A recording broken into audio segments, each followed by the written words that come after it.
यहाँ अगर आप देखेंगे तो जो ये चौकी बनाई जा रही है, यहाँ उन पत्थरों का इस्तेमाल किया जा रहा है, उन ईंटों का इस्तेमाल किया जा रहा है जिनका इस्तेमाल हिंसा में किया गया था। देखिए कितनी बड़ी संख्या में जो ईंट हैं वो यहाँ पर लाकर रखे गए हैं और यही टुकड़े जो हैं ईंट के जो टूटे हुए हिस्से आपको नजर आएंगे, ये उस संभल की हिंसा में इस्तेमाल किए गए थे। और अब देखिए प्रशासन इसे यहाँ पर लेकर आया है और इन्हीं ईंटों को इनको जब्त किया गया था, नगर पालिका परिषद ने इसे रखा था और अब ईंटों का इस्तेमाल जो है वो इस चौकी के निर्माण कार्य में किया जाएगा। देखिए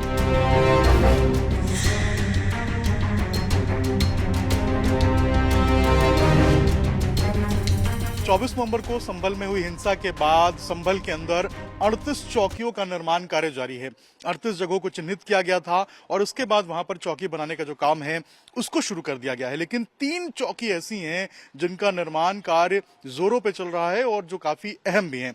इनमें से पहला चौकी है सत्यव्रत पुलिस चौकी, जो कि वादित स्थल के ठीक सामने है। इसके अलावा जो दूसरी चौकी है वो दीपा सराय की चौकी है, जहां हम अभी इस वक्त मौजूद हैं, और तीसरी चौकी है हिंदू पेड़खेड़ा की। ये तीनों इलाके वो हैं जहां पर 24 नवंबर को हिंसा हुई थी। अब पुलिस प्रशासन ने 2 चौकियों को लेकर, यानी कि दीपा सराय पुलिस चौकी और हिंदूपुर जो खेड़ा है उसकी पुलिस चौकी को लेकर एक अहम कदम उठाया है। 24 नवंबर को जो हिंसा हुई थी और जिन ईंट पत्थरों का इस्तेमाल 24 नवंबर को पत्थरबाजी में किया गया था, उन्हीं पत्थरों को चौकी बनाने के काम में लगाया गया है।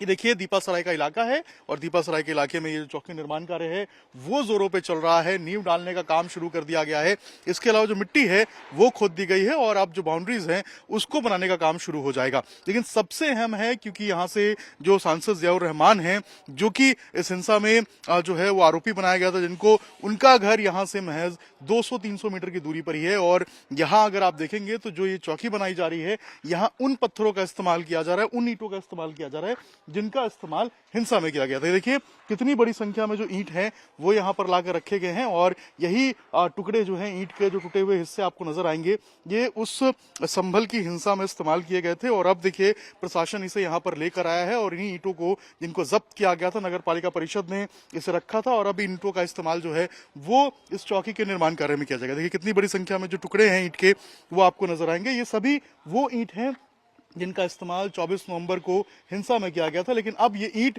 लोगों की सुरक्षा में नजर आएंगे, एक चौकी के निर्माण कार्य में नजर आएंगे।